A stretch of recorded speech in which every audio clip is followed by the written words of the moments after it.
Hello, and welcome to this Tech Field Day Roundtable with Aruba. We are excited to be bringing you some great content today.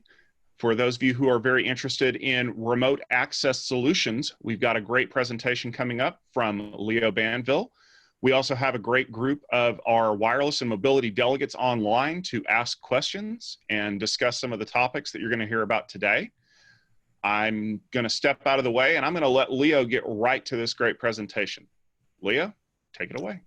Thank you very much, everybody. In the last few days, I've done these 4-hour seminars on remote access.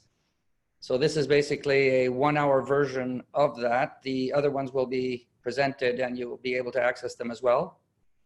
So this is remote access to give you an understanding of the Aruba remote access solutions. So we're going to cover 3 topics today. We're going to cover remote APs, which we refer to as RAPs. We're going to cover IP VPN. So these are instant access points that also install a VPN solution back to corporate. We will also look at VIA, which is a virtual internet access client, which is a client you'll put on your phones or on your laptops. So these are the 3 areas we're going to look at. So a RAP is an access point which will set up a VPN connection back to a mobility controller running a VPN service. So what this gives the RAP is full access to the corporate network. The RAP reports back. The RAP isn't controlled by the mobility controller. It is an access point just like all the other access points in the campus environment. But the difference is it's got to go through the internet. So what it gives me is if I'm at home, I have corporate access. If I'm at corporate, I have the same access, right? So everything is seamless. Now, a RAP is good for a home, a small kiosk, something. But if you're looking for a bigger solution, then you'd get into what's called as an SD branch solution. So this would be a smaller controller with a bunch of access points behind it, typically as IAPs, setting up MPLS connections or VPN connections, and basically setting up profiles and everything to route the traffic. We could also do a larger branch network with an IAP clusters. IAPs are a group of access points that do not use a controller. They elect their own virtual controller, but they may need VPN access back. So they'll set up a VPN. We can also do a single IAP and bring that back as a VPN. Now, if a hardware solution doesn't suit you because you're on the road, you're traveling, then we also have a VIA solution. So the VIA solution would be installed on your laptop, on your smartphone, and that gives you access again back to the corporate resources. So now you see that all these things terminate on a mobility controller VPN, but we have different options there. So the IAPs and the VIA clients can actually terminate on a branch gateway. So let's say you had your corporate network in New York and you had your branch gateway in Los Angeles. And then you had some IP clusters, some road warriors with their VIA clients all in the West. They could actually connect to a branch gateway that would be on the West side instead of trying to set up a VPN all the way back to New York. So that is, again, an option. You could actually take your clients and actually terminate them on a virtual gateway in the public cloud. So a virtual branch gateway. Now, the one thing you'll notice here is that there is no RAP. The RAP must always terminate on the MCVPN. So let's start by talking a RAP. What is a RAP and what's it giving me? So a RAP is a complete extension of the corporate resources. It's great for home networks. I have a RAP here at home that gives me Aruba access. Small branch offices. I was in Spain. We had a small Aruba office of 10 people, absolutely perfect. It's good for stores, restaurant, kiosks, right? It's going to do an IPsec secure communication back to the controller. The other nice thing is that any APs you have, any Aruba APs can be converted into a RAP. So if you want, you pull an AP out of a box, you can make it a RAP. If you have APs being shipped, they can be RAPs. It doesn't matter.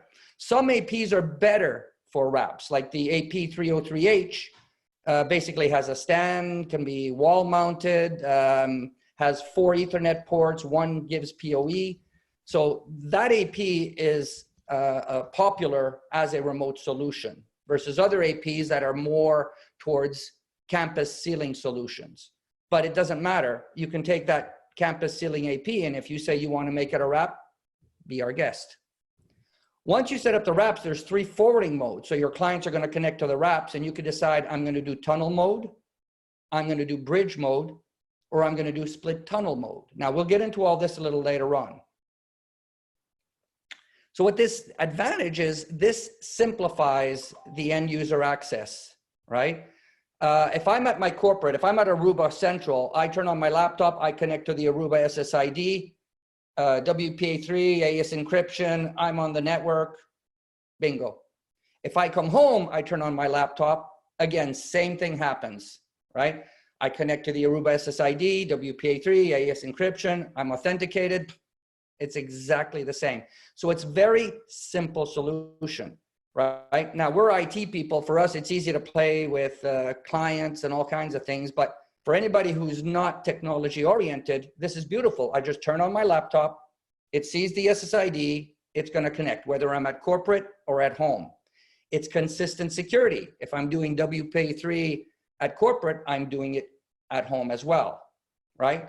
Consistent access, right? I'm not changing anything. I'm just turning on my laptop and it's connecting. And as far as management goes, if they're trying to troubleshoot me, well, I'm a user on the controller. So if I was on the campus network and I had problems, they could find me as a user and troubleshoot me. If I'm on a remote AP, you would see me as a user and you could troubleshoot me exactly the same way.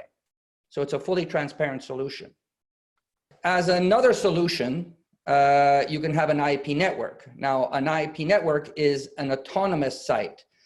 So a group of IPs would form a cluster if they're in the same subnet, and they basically would elect a virtual controller.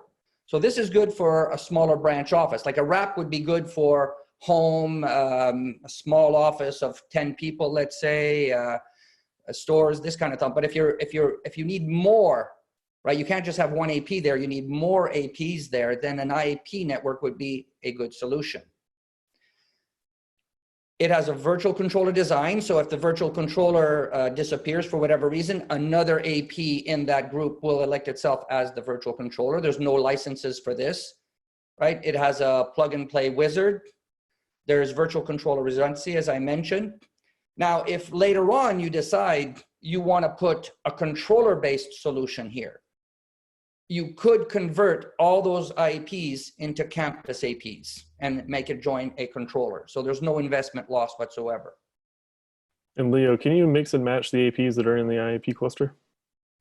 Can you mix and match the IPs that are in the AP types that are in this cluster? Yes, you can, but we kind of recommend that you should have the same ones, but you can. Now, the features of an IP, the radio features, has a lot of the same features as a controller-based solution. Adaptive radio management, client match, spectrum analysis. Now, the spectrum analysis on the IP is not as elaborate as the spectrum analysis on the controller, right? It has a full stateful firewall down to layer 7. It has the same services, 802.1x, macro authentication, captive portal, OS fingerprinting. It can do cloud-based content filtering with Bright Cloud. It has intrusion detection systems, intrusion protection systems. So it can detect rogues and do classifications. Now, if you have a single IP network, you can manage it from the IP virtual controller. But if you're deploying many clusters of IP networks, then you'd be good to get Airwave integration as a management platform, or Aruba's central cloud-based management system that you typically use. And we'd use Activate to automate all the deployments. And we'll get into all that a little later on.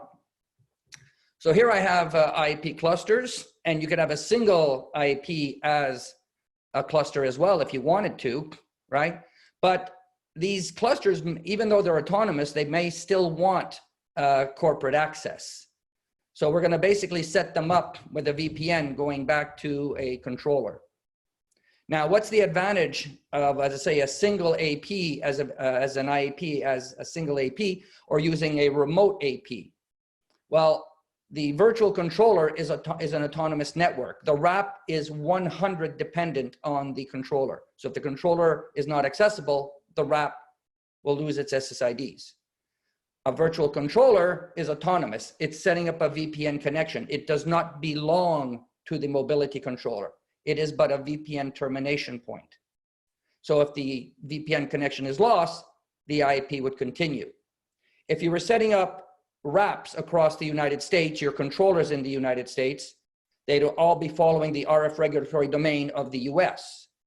But if you were to take a wrap and put it in France or in England or in Asia, reporting to a US-based controller, those APs would still be following the US regulatory, right? So an IAP, because it's autonomous, if you took an IAP and put it in France or put it in Asia or wherever, it could follow the regulations of that particular country without a problem. And the difference is a wrap is dependent on the controller, but the IAP does have an internal firewall on its own. Another solution would be the VIA. Now the VIA is very much for these road warriors, the people who are basically traveling, the people who are in hotels, but even in the home office. So if I'm at home, I can turn on my VIA and get corporate access. So it's an integrated solution. If I log on to a wrap, I use my corporate user ID and password. If I log on to the IP network, I can use my corporate user IDs and passwords. And if I'm using VIA, I will use my corporate user ID and passwords, right? So we get on the same way into the network. I'm still the same user across all three solutions. It's an automatic VPN connection in the sense that if I'm on a trusted network, so if I happen to be at corporate, it recognizes that I'm on a trusted network and won't even turn on.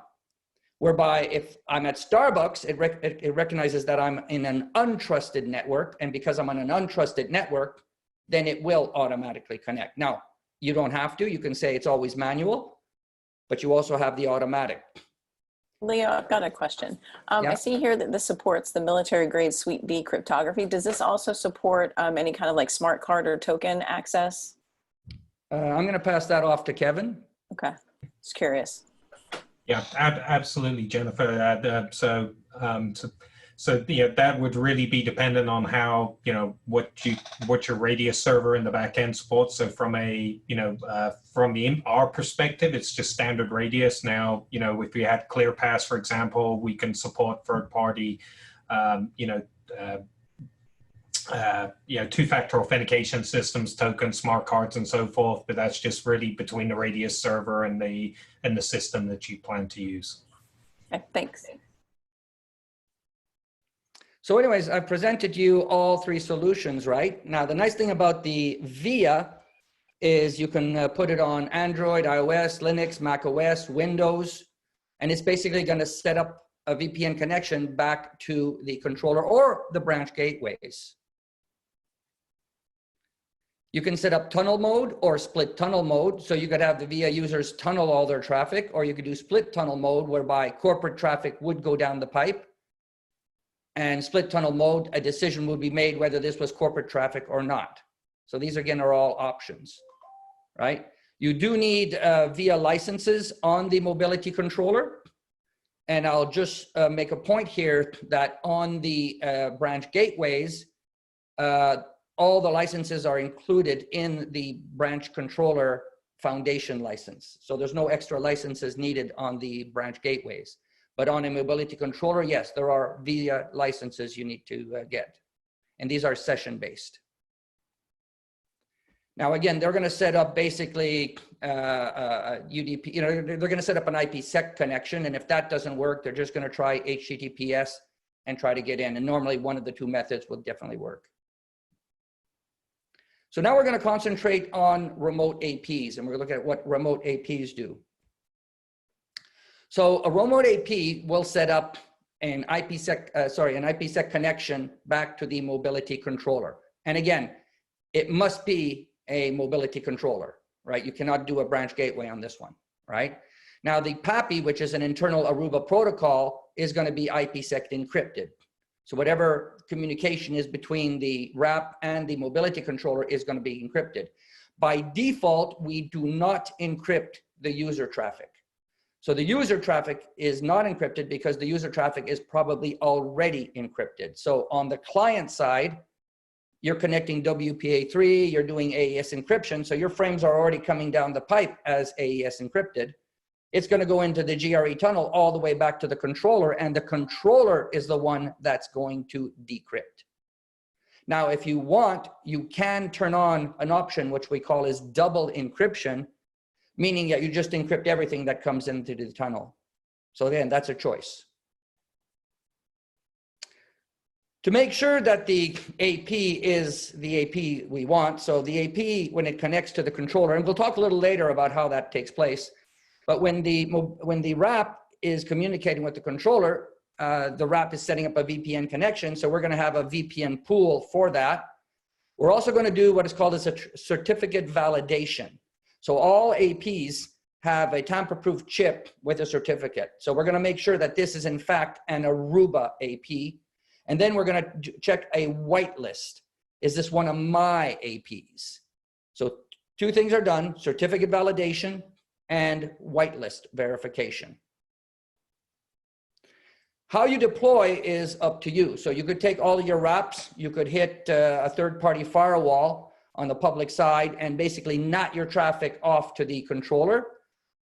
But at Aruba, we would highly, highly recommend, for security purposes, we think it's much better that if you put a controller in the DMZ to handle all of your RAP traffic. And from the DMZ, then you would pass it to the corporate network. We'd also recommend that if you have, 5 or 6 RAPs, fine. But if you're deploying, 200, 300, 500, 1,000 RAPs, we'd also recommend redundancy. And we will talk about redundancy a little later on as well. So once you've set this up, right? Before your RAPs come in, we need to set up the wireless LANs. So when you set up the wireless LANs, as I mentioned before, you're going to have tunnel mode. Tunnel mode, everything goes back to the controller. Bridge mode, everything is dumped locally. And split tunnel mode is a decision-making process between what goes back to corporate and what goes local. So tunnel mode, as I said, if you decide you want tunnel mode, everything is tunneled. So when you're connected to that specific SSID, you are tunneling everything back to corporate. So if you're browsing sports cars, you're going to the corporate network and you're getting the corporate network's internet access at this point. So everything goes back to corporate. Now, you have public addresses, you have local addresses. The user himself, because it's a tunneled protocol, is gonna get a public corporate address. If you're doing bridge mode, now everything you're doing is local. You have nothing to do with corporate at this point, right? So again, you could authenticate with 802.1x or a passphrase, right? But everything you do is local. So here, when you associate to the AP, you're going to get a local address. It's the AP itself that will decrypt and encrypt your packets and then dump it locally on your local network. Split tunnel is a bit of the decision between the two. So split tunnel, the AP can make a decision, is this traffic corporate or is this traffic local? So here, again, we have our addresses, and as a user, you're connecting to a split tunneled SSID, it's going to be a corporate address. And what will happen at this point is the AP still has to decrypt and encrypt. It's going to look at some firewall policies, and it's going to make decisions as to whether this traffic should go all the way back to the controller and back into corporate space, or if I dump it locally.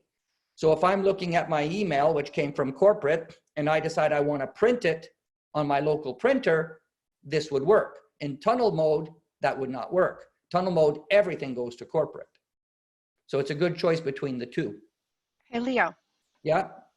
Couple of questions on the last 2 slides there, I guess last 3.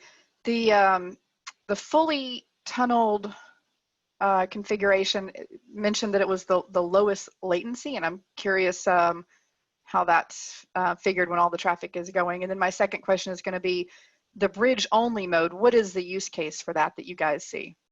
Okay, so tunnel mode, the AP doesn't have to decrypt or encrypt, doesn't have to do anything. He just takes the traffic and sends it down the pipe, and that's the end of it, right? So there's no work that he has to do. He just takes it off the Wi-Fi, puts it in the puts it in the tunnels, and off it goes. Whereby in the split tunnel, he has to get the packet, he has to make a decision, he has to decrypt it, encrypt it, and then make a decision as to whether or not it's going to go local or it's going to go down to corporate. So that's basically, that's why tunnel is low latency. It's just firing it down the pipe. As for examples, if you hold off on that, I'll give you a few examples coming up.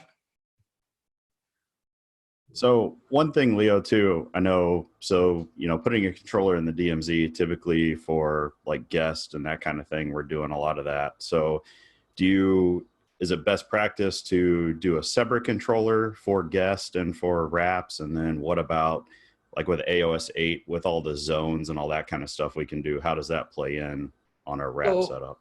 Yeah, so I would have said a few years ago, you could have done, have all your wraps come into a controller in the DMZ and you could have dumped your guests there. But we have something called multi-zone today, where you can take all of your users and dump them onto another controller, and that's purely guests that are there, and pump them out to the internet. You could do either one. You could have all your guests terminate on this controller. You could have all your guests terminate on the corporate network and then NAT it out. You could have a multi-zone set up. It's any which way you want to do it. It's what you like, what you feel more comfortable doing. We always prefer a controller in the DMZ for all of the VPN traffic that's going to come in. And since we do have multi-zone today, we would recommend a controller basically in the DMZ as well, and just pump all your guests. So guests are not mixed with corporate traffic at all, right? But again, that's just a recommendation. If you want to put everything on that one controller, be my guest. So now wrap controller assignment. So basically, zero-touch provisioning, right, is a way for the employees not to have to do any form of setup. So the beauty about this is if you properly set up the Activate account, and Activate is a cloud-based system of ours, right? So if you've set up Activate, you've set up your controllers, you've got your whitelist, everything's done properly, you could just mail out 500, 1,000 wraps, and Aruba can actually mail them out directly to people's homes. And you mail out your AP, you take it out of the box, you plug it into your local DSL modem, right? The wrap will boot up, it'll go to Activate, Activate will come back and say, this is your name, this is the AP group you belong to in that specific mobility controller over there. And then the AP will become a wrap and connect to that particular controller. Now, again, I'll show you a little more how that takes place later, right? You can do a local setup where the AP just comes up as an IAP. You click on it, or you associate to the Set Me Up SSID, and basically you say, go to this controller and become a wrap. So that would be a local setup.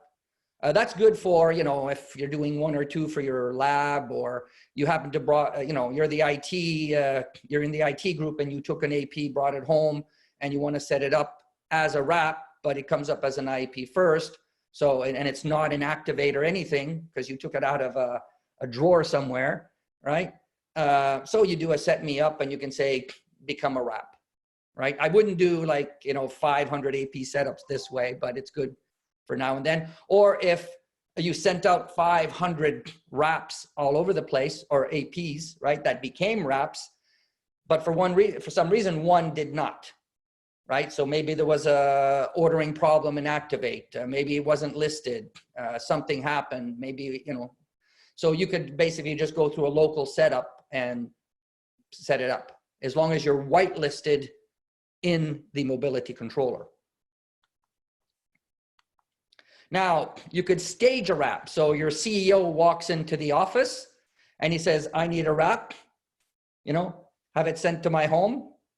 So I don't just want to mail something out. I mean, I know it's going to work, but I want to take that little extra precaution. So what I might do is stage it.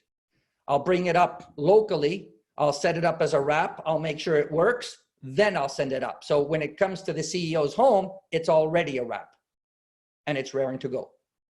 right? Again, good if you're, playing around in the lab as well, playing around setting up, laboratory equipment or the odd ones you want to set up, right?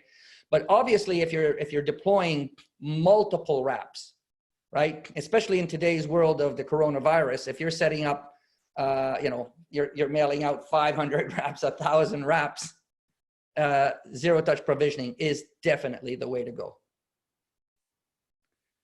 So remote staging, I just bring the AP up as a campus AP, I configure it as a wrap, and then I send it out. And it becomes a wrap as soon as you plug it in. Very simple. Again, I wouldn't want to do 500 of those, right? Local configuration, I just connect to the set me up SSID. I log on to the GUI of the IAP, admin, I go to maintenance, convert, and then I just select remote AP managed by a mobility controller. But obviously the way to deploy multiple APs is zero-touch provisioning. Now, zero-touch provisioning, again, we'll go to Activate. I'll get the controller IP, what AP group I belong. I'll even get my name for that matter, right? I'll go to the controller. The controller will do a certificate verification. Are you in fact an Aruba AP? Yes, you are. Are you whitelisted? Are you one of my APs? Yes, you are. And if you are, you'll get a configuration. You become a wrap and dish out the SSID. Now, if you consider that you're mailing out 500, 1,000 APs and you sent an email out to all the employees, say, send me your home addresses, right? I'm going to be mailing, or HR gave you the list of everybody, right? But for some reason, my address wasn't correct. It was probably my old address. HR gave you my old address. So that wrap for me didn't get shipped to me. It got shipped to my old house, which somebody else lives there now.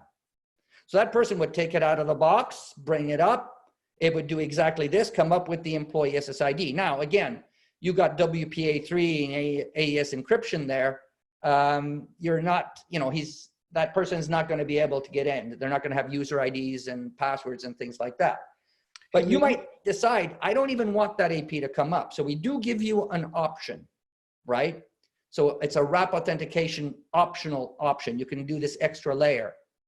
So again, you go to Activate. Activate takes you to the wrap, but it puts you in a special group called No Authenticated AP Group. So yeah, you're here, but you're not authenticated, right? At this point, right, the user is going to have to connect to that AP, open up a browser page, and it'll default, right? So as soon as you plug in, you'll get an IP address, open a browser page, it'll come up immediately. And at this point, what you need to do is you need to put in your corporate credentials, your user ID and password as a corporate user, right? This would go back, it's validated, marked as a valid AP. Now, again, you've passed the whitelist, you've passed the certificate, right?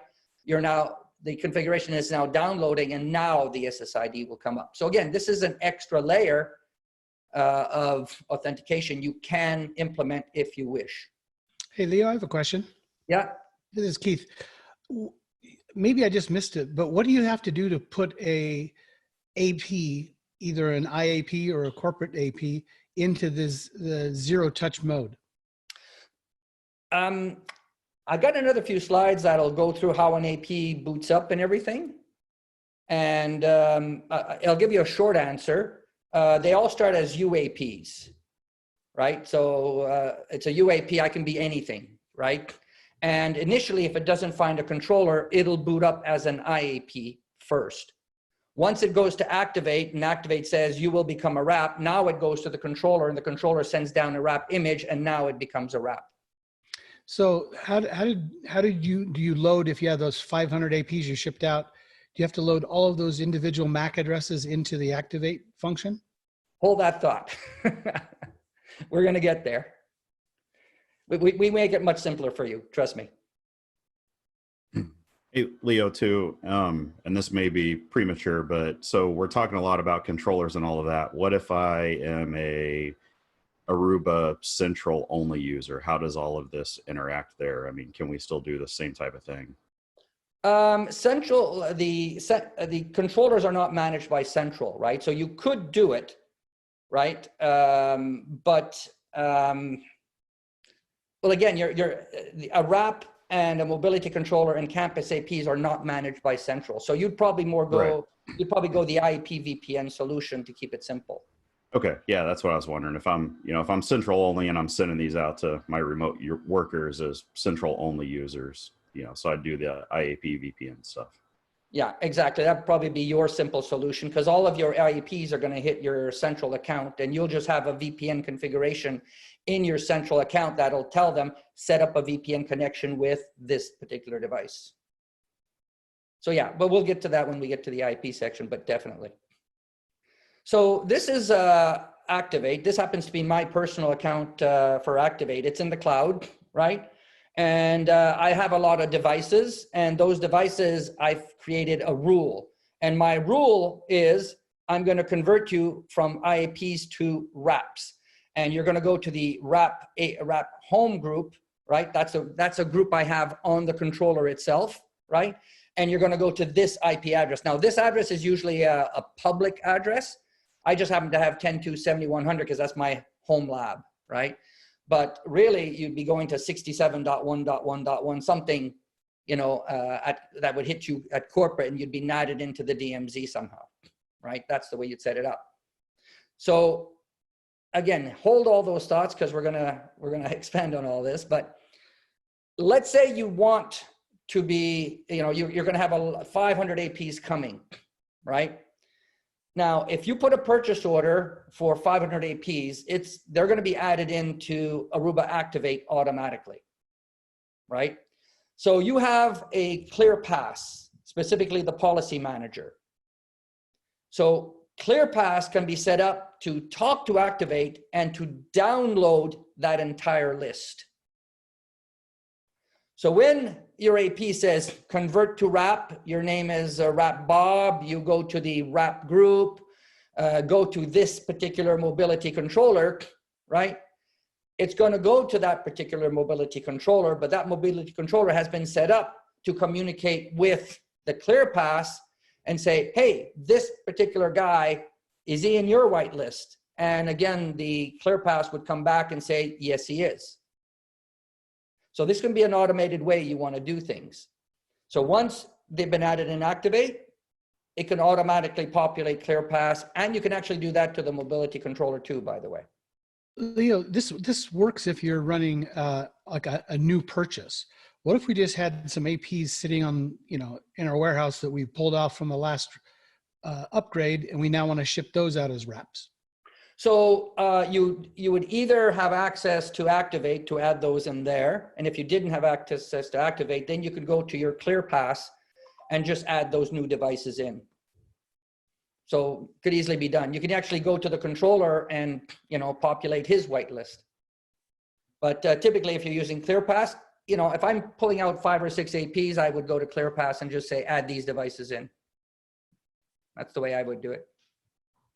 As far as redundancy goes, well, again, if you're deploying 500 wraps out there, we would highly recommend that you might want to have some redundancy. So you could set up 2 controllers in the DMZ and have one as active and the other one as backup, have a VRP between them, right? And basically you NAT everything to the VIP address.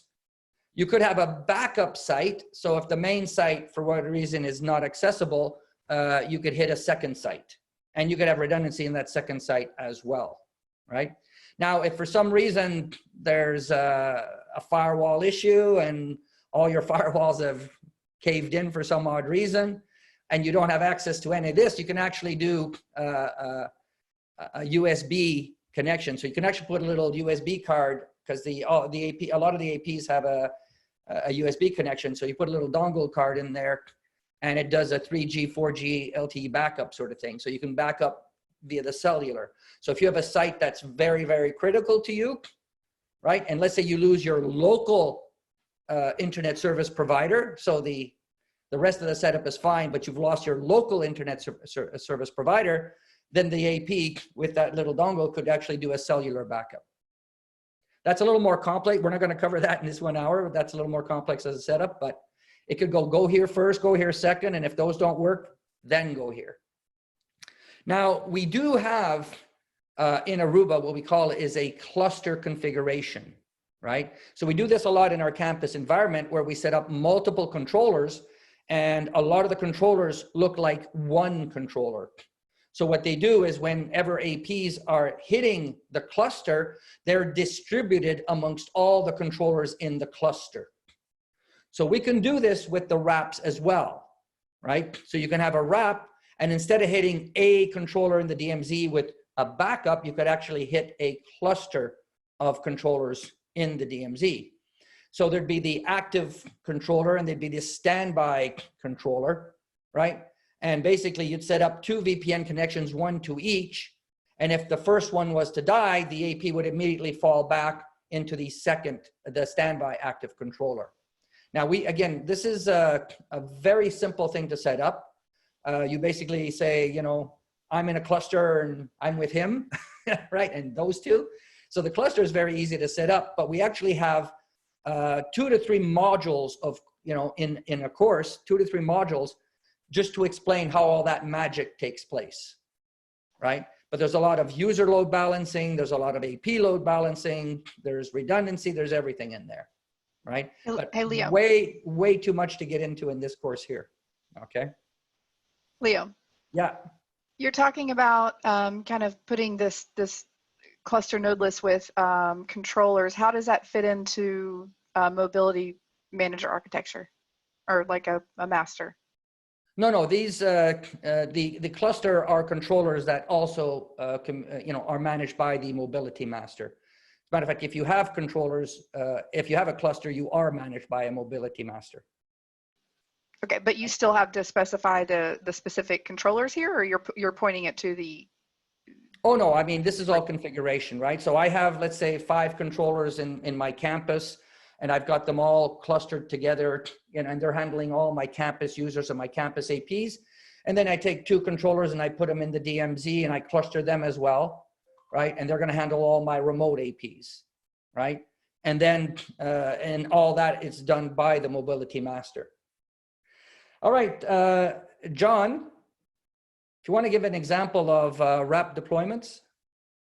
Yeah, we have several large enterprises that have tens of thousands of wraps, remote teleworkers. They'll ship out an access point that converts into a wrap along with like a laptop or desktop and a VoIP phone. They'll plug it directly into the internet and it will auto provision, and now they're on corporate. Sometimes when you call into call centers, you might be talking to a teleworker working from home, hanging off one of our wraps. So right now with coronavirus, wraps are being shipped as fast as you can make them.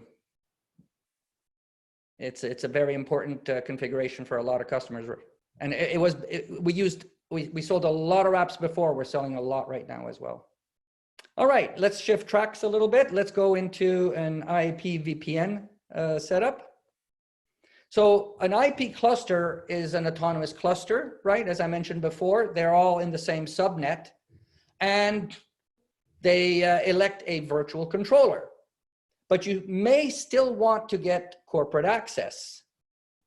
So what you're going to do is set up basically VPN connections back to a controller. Now that could be a controller in the DMZ, that could be a controller in the campus environment. That's totally your choice. But you basically need a controller somewhere that basically is going to be have a VPN service. Again, we would recommend a controller in the DMZ. That would be our recommendation, right? So this could be a cluster of APs in the same subnet, but it could be an individual AP as well, right? So if you're deploying, again, if you have your central solution, right, you don't have mobility controllers as such, you could actually terminate these IPsec against a third-party VPN service, right? You won't get all of our functionality, but you know, it's a mobility controller would be a better solution. But again, you could deploy all of those IP VPNs out there, and they could also be set up to do a backup 3G, 4G LTE with a little dongle as well, right? Now, typically IP clusters are managed by either Airwave, but typically today by Central. So you're basically configuring all of the IP clusters to hit a controller. The controller is talking to a mobility master, and that we configured on the mobility master. So let's say I'm shipped with 100 devices. You know, customers put in a purchase order. I want 100 devices. I want 100 IEPs. Now, they won't be sent out as IPs. They'll be sent out as UAPs, right? So what's going to happen is we'll deliver 100 devices, 100 AP303Hs or whatever APs that was purchased, right? And with a key. So that'll be sent back to the customer, right? Aruba will populate the Activate account based on that order, right? So everything. Now there's a lot of step 2 and 3 there. There's a lot more than step 2 and 3. There's financing, there's warehouse, there's shipping, there's you name it, right? Sales, there's all kinds of things that happen back there. But bottom line is when you buy with your salesperson, if you buy 100, you put in a purchase order for 100 APs, they will be populated into Activate. So now the customer, John, registers a Central account, adds the key in. Central will automatically go to the Activate in the cloud, right? And it's my corporate name. So whatever the corporate name was, key X, boom, it populates Central right off the bat. So 100 IPs, 100 UAPs, I should say, 100 devices would all get populated into Central. Now, if for Central, you still have to subscribe things, right? So you have licenses in Central for the number of devices you manage and the services you want, right? So that the licenses are there, your devices are there, so you must subscribe the devices to the licenses. Now, if you want to bring up those 100 IPs very fast, you could turn on what's called as auto subscription.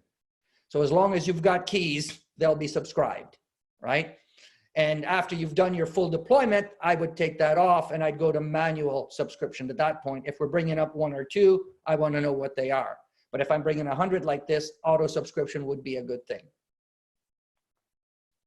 When an IP, when a UAP boots, and it's a unified AP, so all APs are shipped as UAPs. So it starts booting, and the first thing it's going to do is it's going to start looking for a mobility controller. And if it finds a mobility controller, it is going to become a campus AP, right? So there's several ways you can do to become a campus AP. But if all that fails, right? DHCP failed, ADP failed, DNS lookup failed, nothing, no controller, I'll become an IEP at this point. Now I'm going to do what's called as instant VC discovery, right? Because maybe I'm not the first UAP to boot up in this subnet. So maybe another UAP has become the virtual controller. If that's the case, I will just join that as part of the cluster. And if there's no other, let's say I'm a one UAP all by myself, I will become an IAP and I am the virtual controller at this point. Now you could do a airwave discovery. Is there an airwave around here that's going to manage me, right? And if not, you're going to go to Activate. And Activate could say, you're going to this airwave that's at this side of the network, right? So go find that airwave or go to Central. So typically, if you're bringing up IAPs, that's going to be your clause. You're going to say, become Central and go. Now, when we were doing the wraps earlier, we would actually hit the next line. Activate would see a match. Yes, I know who you are, and you are to become a wrap, right? That's what would have been for our wrap selections, right? So then the AP would have said, go to this controller. But in this case, we're becoming an IAP. We'll match to Central, and now we're going to go to Central. We'll connect to Central. I'll be upgraded if I have to be upgraded, and I'll get the configuration. So UAP's there, becomes an IAP, is elected the virtual controller, goes to Activate. Activate says go to Central. So the IP now goes to Central. You're subscribed, you fall into groups, everything. Now you're sent down the configuration. And as part of that configuration, you could be told, set up a VPN with this controller, right? So that can be an automatic thing. You hit Central, Central is all set up, IP comes up, go set up a VPN to this location, right? So that's the way you do it if you had a bunch of IAPs. Oh, you can do switches too, by the way, but not part of this course. All right. There are several ways you can set up the tunneling protocol. There is Aruba IPsec, which is probably used in 95, 98% of all cases, right? So basically, I'm setting up an IPsec tunnel to the controller. All my traffic goes through the IPsec, right? And the Aruba controller is the VPN service. So that's the typical one that most people will use. If you were all in an internal network, you could set up an IPsec and just have your GREs in the open, because you've created a branch, but you're already inside the corporate space. So you might want to just say IPsec for the communication, but the user GREs just go back to the controller. Now I want to specify here that you are an IAP network. As far as the controller is concerned, you are VPN clients. You're not an AP. So if I do a show AP database on the controller, I would see my campus APs, I would see my remote APs. I am not going to see the IAPs. But I would see, if I do a show user, I could see the actual users that are on my wraps, that are on my campus APs, and that are on the Aruba, the IAPs, right? The Aruba IAPs. Now, again, that depends on what mode you set it up in. Now, there are ways that you can actually get your IAP network to VPN to third-party VPN servers as well, right? But again, a little beyond this scope here. So one of the big decisions you make once you've got, because setting up an IP to go to a controller is easy. It's one GUI page, set up a VPN, go to this address, boom, it's done, right? Do Aruba IPsec and you're there, right? So it's actually quite simple. The next decision is, do you want to be part of the corporate space, or do you really want to be autonomous, right? Is it a branch network that's setting up this VPN, but at the end of the day, I don't want to do too much, or yes, I want to be part of the scopes of the corporate network. So when you set up your DHCP mode, this is the more complex thing, right? So you have your local modes, local L2, L3, where the default gateway and the DHCP is completely local. It's either done by the IP or it's done by your DSL modem, right? You're either defaulting L2 to your IP or you're defaulting L3 to the DSL modem. But you are setting up a VPN, but maybe you only need VPN because you have maybe a guest SSID on this side, and you're using a Captive Portal server on the other side, right? So you just want to get Captive Portal pages and nothing more, but everything is autonomous, right? Everything down here is 192, 168, something, something. Now, if you want to play the corporate game, because you want to be part of the corporate network, then we get into centralized L2, centralized L3, distributed L2, distributed L3, right? And we'll talk about that one at a time. So centralized L2 is very simple. You're an IP network. All your DHCP addresses come from corporate scopes. So you have a corporate DHCP server that is passing down addresses to the users, and the default gateway is on this side. It doesn't have to be the controller. It could also be router behind that or something, but the default gateway is on that side. So the entire users that are connected to SSIDs on a centralized L2 SSID are going, the default gateway is down at corporate. If you do centralized L3, you're still getting DHCP scopes. You're still getting DHCP on the other side, right? But the default gateway is on the IP side. If you're doing distributed L2, the IPs become the DHCP server, but you are giving out corporate scopes. And I'll be talking about that in just a second, okay? How you do that. So the IP is giving out corporate scopes, and the default gateway is on the corporate side. And you have distributed L3, where the default gateway is the IP on this side, and DHCP scopes are being given out here, but again, corporate scopes. So basically, in distributed mode, because in centralized mode, the scopes come from corporate anyway, so we don't have to worry about it. But if you're going to be distributed and you want to give out corporate addresses on this side, well, we're going to get we're going to get involved in what's called the bid process. Now, I'm going to keep this simple, okay? Basically, what happens is the IP cluster is going to go to the controller and say, give me a subnet. And it's going to basically, go through the bid process, and the IP cluster will get a subnet, corporate subnet to dish out to their users on that side. All right. So let me give you an example right here. So I have cluster 1 and cluster 2. I specify the range as a complete B class. So 10.1.0.0, 10.1.255.255, right? 10.1, the same thing. They're both specifying the same subnet range, right? And they're both asking for a 100 client count. So what happens here is I'm given 100 count, that could be a /25. So I get 10.1.0.0 to 10.1.0.127, and cluster 2 is going to be another bid number, and he'll get 10.1.0.128 to 10.1.0.255. If cluster 3 came in, he'd get the next /25, 10.1.1.0 to 10.1.1.127, and so on and so forth.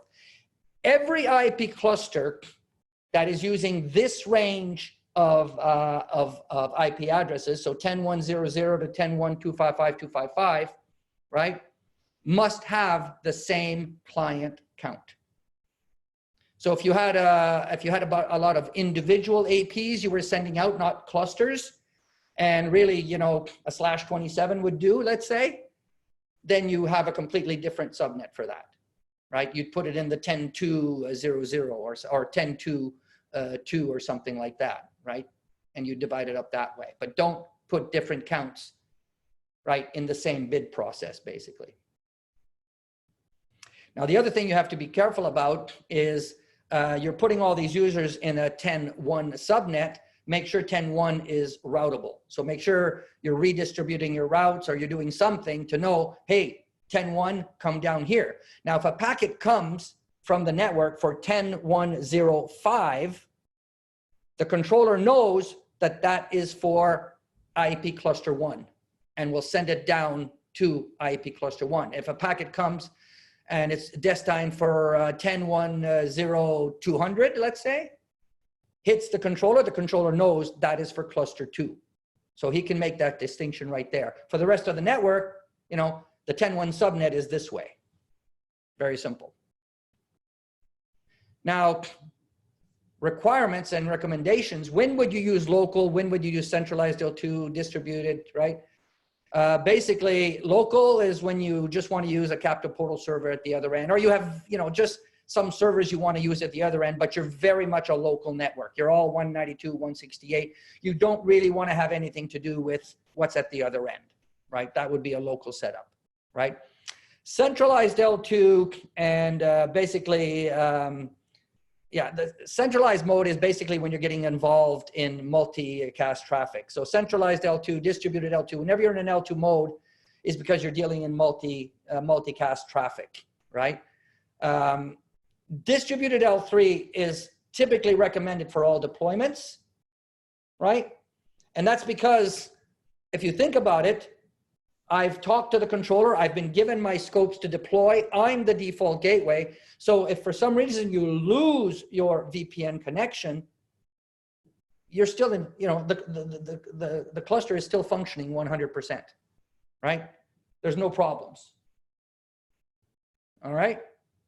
And centralized L3, well, again, you don't want to have distributed DHCPs. You want to use a centralized DHCP server. So that's a centralized L3 at that point, right? Now, something you've got to do is if you're going to put your users in, let's say, VLAN 41, you have to make sure VLAN 41 is defined on all your switches, right? If you decide you're an L3, you're going to be the default gateway. And if you're deciding you're L2, you must configure that on the mobility controller side, right? So you configure that to be the default gateway on that side. Now, if you have to set up your VLANs, you can do this automatically, right? So if you have an Aruba switch or a CX switch or OS switch, you can use device profiles, right, to set up VLAN 41. Whenever it recognizes an AP, it just sets up all the VLANs necessary. Or ClearPass, the switch could go to ClearPass. ClearPass can come back and say, oh, here's a role for you, and, automatically set up the VLANs as well. Let's go to VIA very quickly, right? So VIA, again, they are remote mobile workers who want to set up a VIA, right? And they're going to go to a mobility controller, right? They can also go to, I mentioned that they can also go to a branch controller, right? Here you need a PEV license or a PEV VIA license or a per session license, right? Now, that can be installed on Android devices, iOS, Linux, Mac OS, Windows. You can install it in all kinds of places, right? And they're typically going to do an IPsec NAT-T, and if that doesn't work, HTTPS to get in, right? And so typically they have no problems. Now, the way I set this up is the first thing I have to do is I have to set up the web services, right? So I'm going to set up VPN, right? All the VPN services, just like I do for a RAP or I do for IPVPN, I have to set up the VPN services. But for VIA, I'm going to set up this web authentication profile. And this is to allow the users to download the VIA application, right? Now that would be for your Macs and your Windows devices. But if you're on your smartphones, you just go to the App Store or the Play Store and you just download your Aruba VIA directly from those locations, right? But if you're a laptop or a computer or something, then they'd send you a URL to log on. They'd send you a URL, you'd log on and you'd download the VIA. Once you've done that, then you set up the actual VIA service. So you have the VIA authentication profiles. This is where all of the VIA users, when the VIA turns on or when they turn on the VIA, it will authenticate against the network. And you could authenticate, you could have several VIA profiles. So you could have Europe, you could have Asia, you could have North America. And I might choose where I'm going to authenticate. And then you go get your connection profiles. So basically the VIA connection profile. So if I happen to be in Europe, I'm going to choose the EU employee connection profiles. That would get me connected to local VPN services, right? Versus West or East within the North America. So it's a very flexible configuration you can get here, right? So here it is. I've downloaded the app, right? I've added in my user ID and passwords. So now it comes up with a window that says, okay, you can download either the Mac or the window. We think you're a Mac, but if not, you can download these window ones here, right? And then you go through an install process. If you're on a smartphone, you basically do a download, right? So I go to the apps and I say Aruba VIA, right? Or I do the same thing on an Android device and basically open, install, and off you go, right? Once you've done that, then you put in the URL, the username and password. You choose your employee VIA authentication file and your connection profile. If you're on a trusted network, it does not have to connect, but I hit connect there, so it's connecting, right? So it's a very simple process. All right, just to end up all this, we talked about RAPs. We didn't get really into SD branch, but that's another big topic on its own. But SD branch solutions are out there, right? So if you are sending a lot of traffic back to corporate, right, you're really integrated to corporate, and SD branch is probably a very good solution, right? We've talked about IAP VPN, right, and setting up an IAP, a single IP as a VPN, right? And we've talked about VIA connections. So, Leo, with the controller and the DMZ, how is that handling the AP anchor controller versus user anchor controller and all that kind of stuff that AOS 8 is doing? So how does that handle it if you've only got a single? If you only got a single or you got a cluster? Well, I guess it would be what are the recommendations? I'm sure, obviously more than one, so you can handle that. But, if you've only got a single controller, how are you guys handling that? Yeah, so basically, if you've got a single controller and you're, it's a single point of failure at this point. So definitely we would recommend, especially if you're putting out 5 or 6 wraps because it's just for the IT group. I mean, I could take a 7005, a little baby controller and do that, right? That would be easy. But if you're setting up 500 to 1,000 to 2,000 wraps out there, you're going to have a 7200 controller. And typically, you definitely want to do redundancy because you don't want to be the one to say you lose one controller and 600 wraps go down with it, right? So you wouldn't want that. So at that point, you definitely want to go redundant. And you could do active backup, but we would recommend basically doing a cluster configuration. It just load balances everything. So why have everything go to one controller and then fail up and go to the other controller when you can actually have everything load balanced on 2 controllers, right? Or even 3 or 4. Now, the way you do that is you got to consider that if I have 2 controllers in a cluster mode, if one fails, can I still handle all of the wraps coming in? So you have to pick your controllers in consequence. So if I have a cluster set up, even though it's in the DMZ, we're still going to do the typical AAC, UAC stuff that we're doing on the backside. Okay. Hey, Leo, I have a question about all of these things. So we talked about the VPN that can terminate the gateways. There's the SD branch solution. There's the IAP clusters that could be connected to central or airwave. And then the remote APs that require the controller. What's the solution? Because those things aren't linked together. What's the solution or path for kind of giving an organization a central point to at least view all of that, if not manage it together? Right now, if I had Airwave, I could look at the wraps, the VIAs, the IP clusters, and I'm not sure if I could look at that. I think Central would be the only one that could look at an SD branch. Kevin or John can tell me if I'm wrong there. So Central will manage SD branches. Central will manage, IAP clusters, right? And OX and CX switches itself, right? So right now, if you were a mobility controller-based solution, you're probably in an Airwave, right? And you would handle all of your wraps. If you were in a Central solution, you're probably more looking at SD branch and IAPs.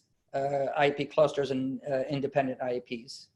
If somebody's interested in more of this content, I'm kind of guessing this is pulled from your IAP class. If somebody's interested in more of this type of content in a longer format, what courses should they be looking at? Probably the most immediate place you can get more information is, Leo mentioned at the beginning of the session, we've done 4-hour webinars. So it's essentially what you're seeing here, the same topics, but in a lot greater detail with all the configuration.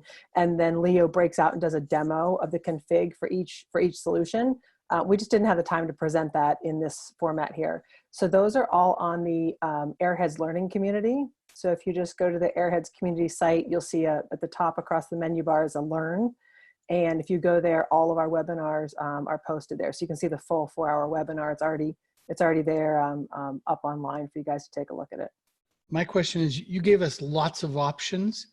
What's the recommendation? And I know the first answer is going to be, well, it depends. But but what is the recommendation of specifically for during this COVID time of I just want to get out to my customers a remote capability? So it kind of, for me, it kind of depends on what you're starting off with. If you're a mobility controller-based solution, you're definitely going to go with wraps, right? That for you is a no-brainer. It's just, ship them out and up they come, right? If you're a central-based solution with an IAP clusters, then you're going to go the IAP VPN way. That would be your better solution. I think I would mirror that. I mean, I think the decision today seems to be more around where do I want to manage. So certainly, if I'm using Central, then deploying either standalone or small clusters of IAPs seems to be the recommended option, because in Central, that same VPN, that same concentrator that's terminating the tunnels from the IAP VPNs can also terminate via clients as well. And, we also likewise have some virtual gateway options that are available in Central as well. So it gives you a little bit more flexibility. For example, if you're using AWS or Azure, we even have some options there. So certainly gives you a lot more flexibility. Now, as Leo mentioned, if I already have, say, controllers in my DMZ, I'm using MM today. maybe I'm using Airwave as my central point of management and configuration, then a RAP-based solution or even potentially an IEP VPN solution terminating to those gateways, those managed gateways is the better option, right? So it really, again, it's the flexibility and choice is there. It's up to you. It's really going to depend on what I have today and then how I want to ultimately manage and monitor and so forth. Just to follow up with JJ's question and Kevin, field SEs like myself are also providing training sessions. Like every Friday right now, I'm doing a 2-hour window where I go through some ClearPass configs for customers. They're also doing RAPs and IAP VPN along with VIA as well, just to help those out in the field, partners, customers, those individuals get up to speed on configurations. So I would reach out to local field SEs just to see if they're doing it. And if they aren't, maybe someone else is and they can steer you to that person. Thank you all very much. Aruba team, you did a great job. Leo, this is a very in-depth and informative presentation. We thank you for your time and your effort, and we look forward to seeing more great content coming from you along these lines. I know that there's a lot of interest in this technology. If you'd like to see more videos like this on a variety of technology topics, please make sure you check out our website at techfieldday.com or our YouTube channel at youtube.com/techfieldday.